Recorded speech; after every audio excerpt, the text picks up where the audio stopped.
que são chakras? A palavra chakra é uma palavra sânscrita, que traduzido ao português significa roda. Os hindus, principalmente, os orientais de maneira geral, acreditavam que haviam pontos em nós, no ser reencarnado, que estaria no corpo espiritual, correspondente a determinadas áreas do corpo físico.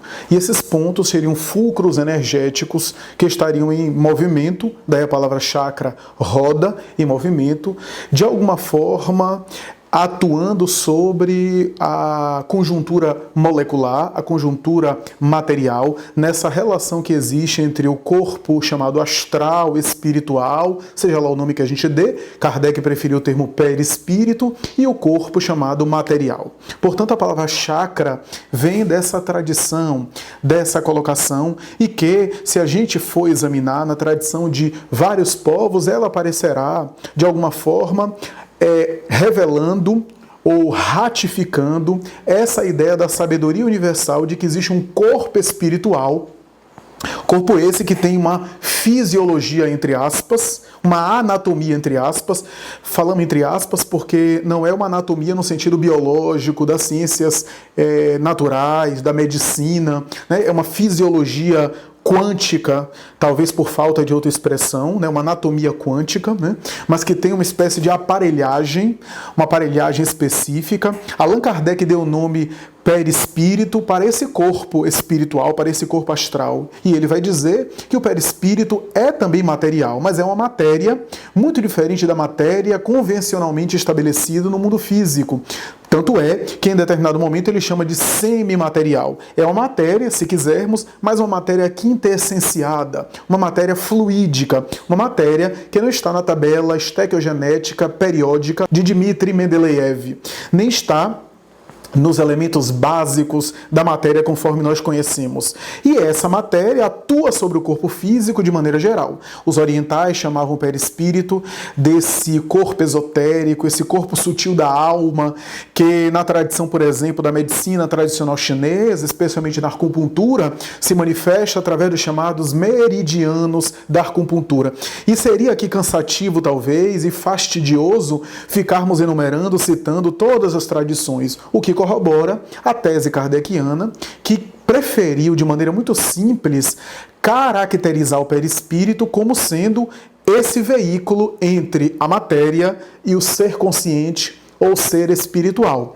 Portanto, de uma maneira econômica, sucinta, de uma maneira simples e ao mesmo tempo clara, Allan Kardec tentava, de alguma forma, elucidar a questão. E os chakras são esses elementos. Na obra kardeciana da codificação, não vamos encontrar a palavra chakra, porque é um termo que tem uma certa tradição no Oriente, e Allan Kardec, estruturando a codificação, na minha opinião, em minha forma de entender, né, quis tornar a codificação uma expressão a mais clara possível, sem necessariamente se envolver em tradições locais específicas, para que a doutrina espírita tivesse um corpo didático, pedagógico e doutrinário que fosse universal e que fosse acessível a qualquer tipo de criatura. Então é essa mais ou menos a mentalidade, essa mais ou menos a ideia que gira, mas Allan Kardec diz que o corpo espiritual está vinculado ao corpo material, molécula a molécula, o que quer dizer que há pontos de ligação entre o perispírito e o corpo físico. Aliás, esses pontos, pensamos nós, são infinitos. Aquilo que se convencionou chamar de chakras são os pontos mais conhecidos que, de alguma forma, no corpo espiritual tem uma sede ou uma matriz energética e que manifesta-se no corpo físico em estruturas específicas do corpo muito importantes. Normalmente em glândulas endocrínicas, em glândulas do sistema nervoso e em lugares que tem muito entroncamento e fusão de veias, vasos, artérias, de muita manifestação ali glandular, sanguínea e que, de alguma forma, colabora com o metabolismo geral no corpo. Então, a tradição esotérica chamou de chakra. O espírito André Luiz, Filomeno de Miranda e Joana de Ângeles chamam de centros vitais. Possivelmente foi André Luiz que por primeira vez chamou esses elementos de centros vitais. Está na obra Evolução em Dois Mundos, principalmente, onde ele inclusive cita detalhadamente as funções de cada um. Joana de Ângeles, em Estudos Espíritas, também cita, utilizando essa nomenclatura, centros vitais, chamando atenção para o chakra coronário, cuja manifestação somática ou orgânica seria a glândula pineal. Em cada chakra há sempre uma dimensão do chakra, porque o chakra é a dimensão perispiritual. E a dimensão material seria uma realidade física. Allan Kardec, em A Gênese, fala de poros no perispírito, né? Que da mesma forma que nós temos poros no corpo, os poros da derma, da epiderme, temos os poros perispirituais, ele chama assim, né? Que estaria inclusive associando naquela tese dele dos fluidos em função da atmosfera, e dos fluidos que o espírito sente mais ou menos a depender da sua situação e do meio onde ele se encontra.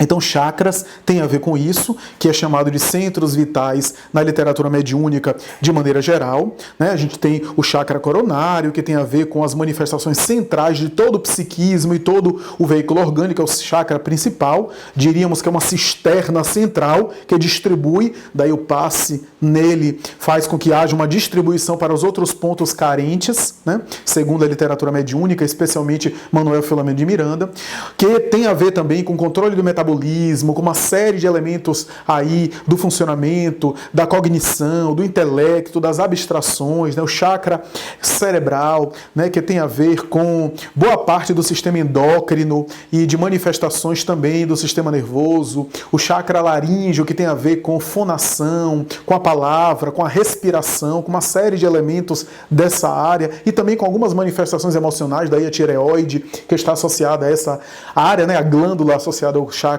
laríngeo, né? O chakra cardíaco, né? As manifestações da emoção e de uma série de outros elementos, inclusive no controle das hemácias, né? Na manifestação do coração, da bomba cardíaca, do sangue. Temos o esplênico, né? Que se responsabiliza pela aparelhagem de morte e substituição de algumas células. Temos também a atividade de manutenção do gástrico, né, que tem a ver com a assimilação de fluidos e processamento de fluidos, né, que tem a ver também com o gástrico, né, do sistema gastrointestinal do aparelho físico, que tem a ver com transformação do alimento em energia, né? Então, o chakra gástrico, né, tem a ver com esses processos de digestão, de eliminação e assim por diante. O chakra genésico, que estaria associado às manifestações da criatividade, da vitalidade, especialmente da libido, da sexualidade, que Sigmund Freud, na psicanálise, estudou muito bem.